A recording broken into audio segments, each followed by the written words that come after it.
Good morning, नमस्कार। Seated maths को लेकर के आज मेरा यह दूसरा वीडियो है। कल मैंने पैटर्न पर बेस 5 प्रश्न कराए। 5 क्वेश्चंस के मीडियम से आपने सोचा होगा, समझा होगा कि पैटर्न कैसे रिलेट किए जाते हैं। निश्चित तौर पर पैटर्न सीटेड की परीक्षा में हमेशा से इंपॉर्टेंट रहा है। हर एग्जाम में पैटर्न के क्वेश्चंस आए हैं। मेरे पास आपके बहुत सारे कमेंट्स आए कि पैटर्न्स के और प्रश्नों को भी कराएं। ये जेन्युइन प्रॉब्लम है कि जब तक हम लोग पैटर्न को प्रैक्टिस करेंगे नहीं, मतलब प्रॉपरली हम लोग एक एक प्रश्न को देखते नहीं हैं और अच्छे से उसको रिलेट नहीं करते हैं, तो इसमें कॉन्फिडेंस नहीं आएगा। तो कॉन्फिडेंस के लिए और प्रश्नों की आवश्यकता थी।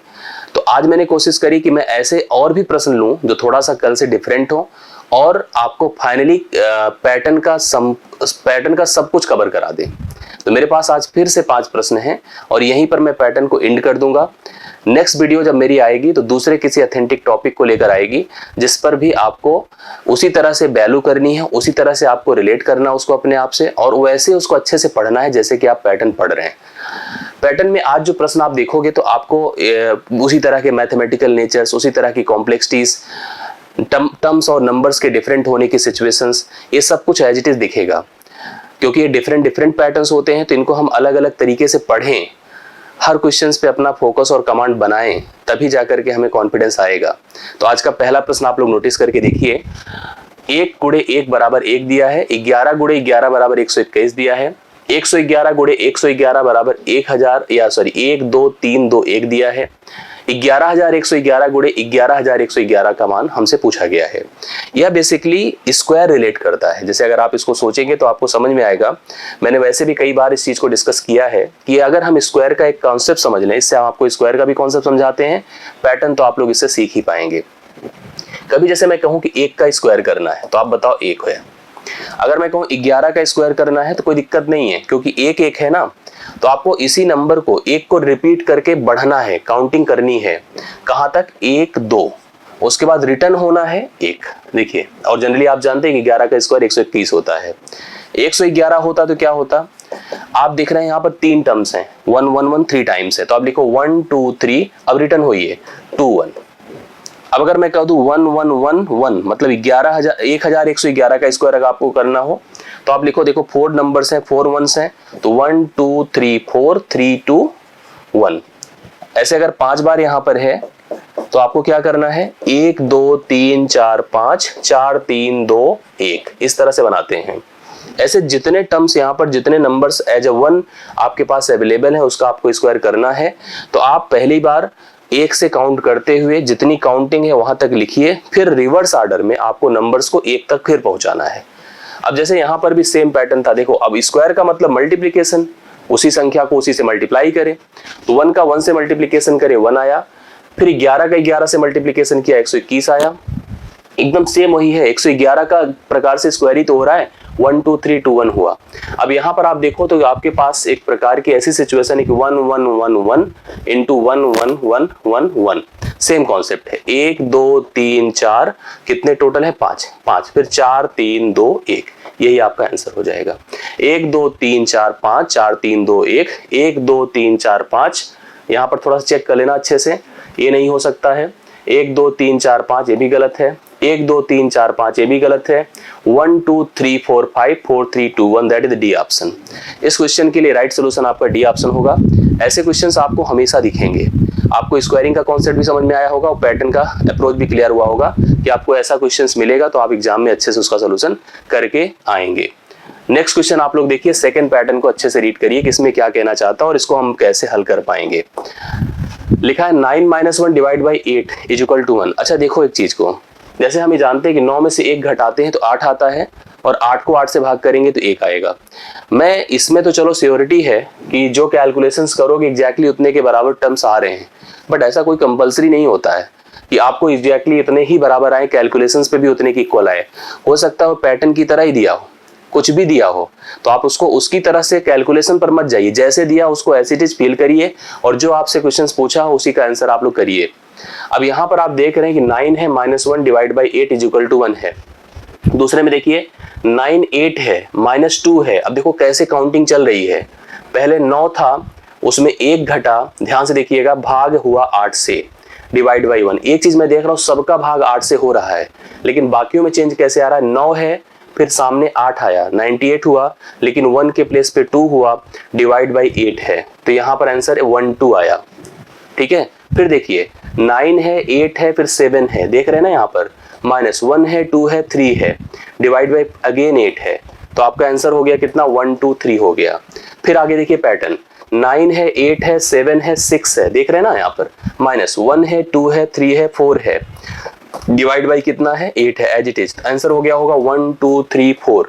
अब इसी के आगे अगर मैं बढ़ूं तो मुझे क्लियर, एक्चुअली हमसे जो पूछा है 9 है, 8 है, 7 है, 6 है, 5 है, 4 है, तो आगे देखिए हम अगर अपने हिसाब से इसका सीक्वेंसिंग काउंट करें, 9 होगा, 8 होगा, 7 होगा, 6 होगा, फिर क्या होगा, 5 होगा, 6 के बाद क्या होता है 5, यहाँ तो हमने 6 पे ही छोड़ा है, 5 होगा, माइनस क्या होगा देखो, 1 है, 2 है, 3 है, 4 है, then after it will be 5, divide by again अगर हम 8 करेंगे तो आंसर मेरे पास जैसे देखो 1 2 3 4 तक रुका था, तो 1 2 3 4 अगला क्या होगा, 5 होगा।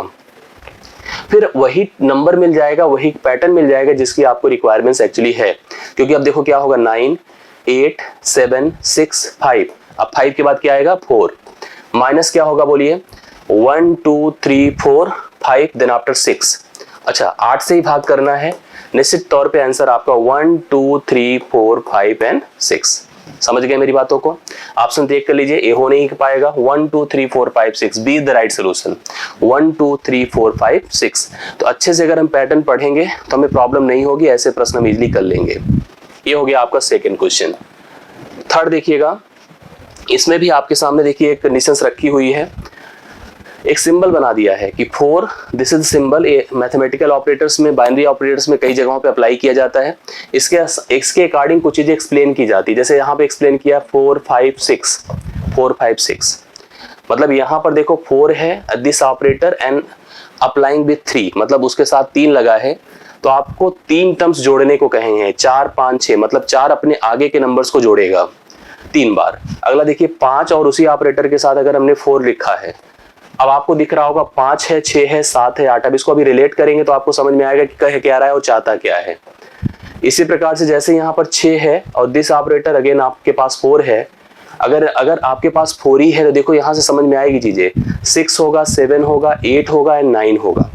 इसका मतलब मैं समझ पा रहा हूँ कि जो पहला टर्म्स है वहां से चीजें स्टार्ट होती हैं, जो सेकेंड टर्म्स है वहां तक चीजें काउंट होती हैं सक्सेसिव में, कंजिक्यूटिव में, जैसे 4 से 3 की, तो 4 से स्टार्ट होके 3 टर्म्स यहाँ पर एडेड हैं।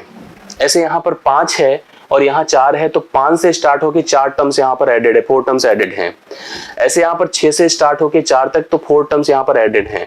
अब जो क्वेश्चन आपसे पूछा है कि n हो एंड दिस ऑपरेटर है एंड 8 है, इसका मतलब n से स्टार्ट होगा और 8 times terms will be added ना। आप देख रहे हैं जैसे 4 times added, 4 times added, 3 times added, but start from the first term जहां पहला है, तो हमारा अगर n से स्टार्ट होगा और 8 टाइम्स टर्म्स एडेड होंगे कंजिक्यूटिव, तो अगला n+1 होगा, अगला n+2 होगा, अगला n+3 होगा, अगला n+4 होगा, n+5 होगा, n+6 होगा और फाइनली n+7 होगा। 8 टर्म्स हम सोच रहे हैं तो n+7 पे आपको जाके रुकना होगा। n है 1 2 3 4 5 6 7 एंड 8। अब टोटल ऐड करें कि कितने n हैं, 1 n 2 n 3 n 4 n 5 n 6 n 7 n 8 n, total कितने हो गए 8 n। 8 n के साथ 2 हैं तो पहला तो होगा नहीं, अंतिम होगा नहीं। अब इन्हीं दोनों में कंफ्यूजन है कि कौन सही आंसर है। इसके लिए हमें और भी ऐड करना है, आप ध्यान से देखिएगा। 1 है, 2 है, 3 है, 4 है, 5 है, 6 है, 7 है। तो 1 है, 2 है, 3 है, 4 है, 5 है, 6 है, 7 है। तो एक तरह से आप इसको कह सकते हैं 7 फर्स्ट नेचुरल नंबर है, the sum of the first 7 natural number. आप एक सूत्र, एक फार्मूला भी तैयार कर लीजिए, sum of first n natural number, sum of first n natural number. इसके लिए भी, क्योंकि अब देखो इतने पे तो आप ऐड कर सकते हो कि 1 + 2 3 3 3 6 6 4 14 14 5 19 19 6 25 7 28, तो करेक्ट आंसर तो 28 होगा। इसके अगर 28 लगा सकते हैं तो आंसर भी आपका कंफर्म बी ऑप्शन हो भी जाएगा। बट अगर हमें शुरुआत की n नेचुरल नंबर्स को जोड़ना हो तो रूल होता है क्या, n × n+1 डिवाइड बाई 2, ये आपको पता होगा। तो 7 अगर टर्म्स हैं तो हम लिख सकते हैं 7 × 7+1 करेंगे 8 आएगा डिवाइड बाई 2। 2 चौके 8, 4 सत्ते 28। देखिए मल्टीप्लीकेशन होकर 28 हो रहा है, तो बी ऑप्शन राइट सोल्यूशन आपके सामने है जो आप अप्लाई करिएगा। 2 चीजें समझ में आई, एक तो ये बढ़िया पैटर्न था जिसको मैं गारंटी दे रहा हूँ कि बहुत कंफ्यूजन्स आएंगी, बहुत लोग नहीं कर पाएंगे इस क्वेश्चन को, आप खुद ही रियलाइज करिए तो, क्योंकि यहाँ समझ में नहीं आएगा कैसे क्या न्यूमेरिकली हैंडल हो रहा है। तो आप अगर सिंसियरली समझेंगे तभी आपको क्लियर होगा। और यहाँ पे एन जैसे ऑपरेटर्स जब दिखते हैं तो प्रॉब्लम्स और होते हैं, सिंबल्स दिखते हैं तो और प्रॉब्लम्स होती है। तो हमको समझना था कि एन का स्टार्ट करना है और टिल द 8 उसी एन को प्रोसीड करना है कंजिक्यूटिव फॉर्म में। तो मैंने किया 8n बना प्लस 28 बिकॉज 1 + 2 + 3 टोटल 8 टर्म्स अगर हम लोग लेते हैं स्टार्टिंग फ्रॉम 0, क्योंकि n + 0 है पहला वाला, तो यू गेट द 28, आपको 28 मिलेगा। तो बी ऑप्शन इस क्वेश्चन का राइट सोल्यूशन है। होप सो ये पैटर्न आपको क्लियर हुआ होगा, और नहीं हुआ होगा तो 1-2 बार देख करके इसको जरूर क्लियर करिएगा अपने से। अगला क्वेश्चन हमारे सामने है 4th, आप इसको समझिए। लिखा है 9 + 1 × 2 = 1। देखो यहाँ पर कोई कैलकुलेशंस नहीं है, 9 × 1 = 10 होता है, 10 × 2 = 20 होता है, बट इसमें 1 लिखा है। चलो जैसे लिखा वैसे ही समझिए। 9 + 1 × 2 = 1 है। अब देखो जैसे आप ऐसे समझते जाइए तो क्लियर होगा। 9 + 1 × 2 तो इसने कहा 1 है, ठीक है। अगला देखिएगा तो चेंज क्या हो रहा है, 9 के सामने 8 आ रहा है, ठीक है, 98 हो गया। 1 के आफ्टर 2 आ रहा है, देखिए 1 से क्या हो रहा है, 2 आ रहा है, ये आपका कॉमन जा रहा है। और यहाँ पर लिखा इसने 13, क्या लिखा 13। फिर देखो 9 है, 8 है, 7 है, 9 है, 8 है, 7 है, प्लस इसने 3 लिखा, मतलब यहाँ पर 1 था, फिर 2 था, फिर 3 आया, यहाँ पर 2 ही रखा है, बट इसने 135 किया, मतलब यहाँ पर कोई कैलकुलेशन नहीं हो रहा है, केवल डायरेक्ट पैटर्न चल रहा है। अब फिर देखिए 9 है, 8 है, 7 है, 6 है, 9 है, 8 है, 7 है, 6 है, प्लस 1 2 3 के बाद नंबर 4 का है, क्या होगा बताएं, गुणे 2 है बराबर 1 है, 3 है, 5 है, 7 है। अब हमारी जो आवश्यकता है, रिक्वायरमेंट्स है, 7 तक है, यहाँ तक हम पहुंच चुके हैं, 5 एक छूटा है, 4 तक पहुंच चुके हैं हम लोग। तो अगर मान लो ये होता 9 8 7 6 5 भी होता, प्लस यहाँ पर 4 के प्लेस पे आपको पता है कंफर्म 5 आएगा, इनटू क्या रहेगा, 2 ही रहेगा। मैं अपने हिसाब से जो समझ पा रहा हूँ कि वर्किंग हो कैसी रही है, 1 आ रहा है, 1 के बाद 3 आ रहा है, 1 तो लगा ही है, जो लग रहा है वो लगता जा रहा है, उसके आगे 5 हो रहा है, फिर 7 हो रहा है, तो सीधा सीधा समझ में आ रहा है कि ऑड नंबर्स आ रहे हैं, मतलब आपको विषम संख्याएं दिख रही हैं, सम नहीं, विषम संख्या दिख रही है। विषम संख्याएं जो 3 से, मतलब जो 2 से नहीं कटती हैं, स्टार्टिंग फ्रॉम 1 1 3 5 7 1 3 5 7, देन हम क्लियर हैं कि इसका आंसर होगा 1 3 5 7 और 9, इसका मान होगा। बट आपकी जो आवश्यकता है ये है 9 8 7 6 5 4 प्लस 5, देखो 1 2 3 4 5 6 होगा, इंटू 2। अब यही देखिए, यही आवश्यकता है यहाँ पर, इक्वल टू 1 होगा, 3 होगा, 5 होगा, 7 होगा, 9 होगा, 9 के बाद और क्या होता है बोले, 11 होगा। 1 3 5 7 9 के बाद 11, 1 3 5 7 9 के बाद 11, बी ऑप्शन राइट सोल्यूशन होगा। समझ रहे बातों को? तो क्लियरली समझना है, पैटर्न को रीड करना है, और अच्छे से पढ़ेंगे तभी सारे क्वेश्चंस क्लियर हो पाएंगे। इसीलिए मैंने यहाँ पर सारे प्रश्नों को लेकर के आपके सामने आज इसको क्लियर किया है कि आप इससे पूरा कॉन्फिडेंस क्रिएट करिए, अच्छे से समझिए और सभी तैयार कर लीजिए, कोई भी आए तो आपको परेशानी ना होने पाए। लास्ट पैटर्न है आज का, जो थोड़ा सा कैलकुलेटिव है, बट इससे और कुछ कॉन्सेप्ट भी हम सीख पाएंगे। जैसे लिखा है 21 डिवाइड बाई 7 है, तो आंसर कितना है बोले, 21 डिवाइड बाई 7। एग्जैक्टली सबको पता है कि 7 से भाग करेंगे तो 3 आएगा। देन आफ्टर देखिए क्या है, लिखा है 2.1 डिवाइड बाई, ऐसे लिखता हूं तो अच्छे से क्लियर होगा, डिवाइड बाई 0.7, तो यहाँ पर भी 3 ही है। ये कन्फर्म मान लीजिए, डेसिमल प्लेसेस अगर सेम होते हैं तो रिजल्ट पे कोई फर्क नहीं होता है। अगर हम मान लो इसको 0.21 डिवाइड बाई 0.07 कर रहे, देखो 2 स्थान, कोई फर्क नहीं, रिजल्ट 3 ही आएगा। इसी प्रकार से अगर 0.021 डिवाइड बाई 0.007 है, 3 स्थान, कोई फर्क नहीं आएगा। अब जो हमसे फाइनली पूछा है 0.0021 डिवाइड बाई 0.0007, 4 स्थान, कोई फर्क नहीं आएगा, रिजल्ट 3 ही होगा। बट कुछ चीजें जब इतना समझ रहे हैं तो और समझ लीजिए, उसको भी क्लियर कर लीजिए। ऐसी कंडीशंस में अगर जैसे मैंने आपको बताया कि 21 डिवाइड बाई 3 था तो आपको 7 मिला था, 2.1 डिवाइड बाई 0.3 था तो भी आपको यहाँ पर 3 से था कि 7 से था, डिवाइडेड बाई 7 था, मिला था 3, तो हम इसको अगर चेंज कर दें कोई फर्क नहीं, फिलहाल आप वही चीज पढ़ रहे हैं। अगर 7 कर दें तो यहाँ पर 3 मिला है, क्योंकि उसी के अकॉर्डिंग चलेंगे तो सही रहेगा, रिलेट कर सकेंगे आप लोग। अगर 0.7 था तब भी 3 मिलेगा, 0.21 होता और 0.07 होता तब भी 3 मिलता, 0.021 है, 0.007 है तब भी 3 मिलेगा। मतलब डेसिमल प्लेसेस अगर सेम रहेंगे तो रिजल्ट पे कोई फर्क नहीं आएगा। डेसिमल प्लेसेस के डिफरेंट होने की 2 स्थिति हो सकती है, उसको भी आप लोग जब देख ही रहे हैं तो पैटर्न एक और समझ लें, वो बड़ा काम का होगा और जरूर आपको क्लियर करना चाहिए। कभी ऐसी सिचुएशंस आए जैसे हमारे पास देखो 2.1 होता और 0.7 होता, 2.1 होता और 7 होता, मतलब ऊपर नंबर छोटा हो गया नीचे बड़ा हो गया, ऊपर नंबर छोटा हो गया नीचे बड़ा हो गया। आपको रिजल्ट 3 ही रखना है, बट डेसिमल अगर 1 प्लेसेस पे है तो 1 प्लेसेस पे लगा देना है। बट अगर यही मान लो हमारे पास ऐसे होता कि 0.21, ध्यान से देखिएगा, 0.21 डिवाइड बाई 7 होता, 0.21 डिवाइड बाई 7, तब भी हम 3 ही लिखते। 2 स्थान पे था तो हम 2 स्थान पे 0 दशमलव लगाएंगे। अगर यही 0.021 है और यहाँ पर 0.7 है, अब देखिए ऊपर आपके दशमलव 3 स्थान पे है, नीचे 1 स्थान पे है, आपको तब भी रिजल्ट में 3 ही लिखना है। बट यहाँ 3 स्थान पे है, यहाँ पर 1 स्थान पे है, 3 1 का डिफरेंस 2 होता है, 2 स्थान पे 0 लगाना पड़ेगा, दशमलव लगाना पड़ेगा।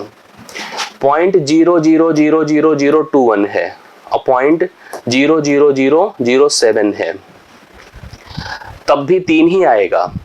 1 2 3 4 5 6 स्थान पे है, 1 2 3 4 4 स्थान पे है, 6 से 4 का डिफरेंस 2 होता है, 2 ही स्थान पे दशमलव लगेगा। दशमलवों का डिफरेंस देखकर आप वैल्यू और दशमलव के प्लेसेस को डिसाइड किया करें। एक इसमें कंडीशन डिफरेंट हो जाएगी, आप उसको भी समझिए। जैसे जो यहाँ पे लिखा था, अगर हम इसको ऐसे लिखते और इसको 0.7 कर देते, नीचे जितना कमजोर करेंगे मान उतना बड़ा आएगा, नीचे जितना छोटा करेंगे मान उतना बड़ा आएगा 3 ही।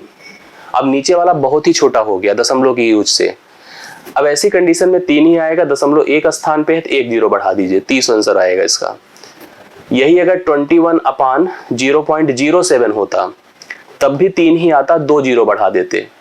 अगर 2.1 डिवाइड बाई 0.007 होता तब भी 3 ही लिखिए, 3 स्थान और 1 स्थान, 2 स्थान तो 2 0 बढ़ा दीजिए। ऐसे ही 2.1 है, 0.00007 है, तब भी 3 ही लिखिए। यहाँ पर 3 2 5 स्थान पे है, 1 स्थान पे है तो 4 0 बढ़ाइए। इस तरह के टर्म्स और समझ लीजिए, जैसे लिखा 0.0021 और 0.0000007 है, क्या रिजल्ट आएगा? 1 2 3 4 4 स्थान पे है, 1 2 3 4 5 6 7 स्थान पे है, 7 और 4 का डिफरेंस 3 का होता है, रिजल्ट तो 3 होगा, 3 0 इसके अंत में आएंगे। इसको खूब अच्छे से सीख लीजिए, जिससे इस तरह के पैटर्न और इस तरह के न्यूमेरिकल्स जो आपको परीक्षा में दिखें तो आप जरूर हल कर पाएं। मुझे पूरा भरोसा है कि जो मैंने पढ़ाया वो समझ में आया होगा, और नहीं भी आया होगा तो आपके पास वीडियो है, आपको हमने पढ़ाया है, आप अच्छे से क्लियर करिए तो जरूर समझ में चीजें आएंगी। और क्योंकि इंपॉर्टेंट है इसलिए आपको समझना जरूरी है। तो ऐसा ही वीडियो और ऐसा ही प्रयास, इस तरह की डेली रेगुलरिटी मैं सीटेट परीक्षा को लेकर के आपके साथ लगातार परीक्षा तक लगा रहूंगा।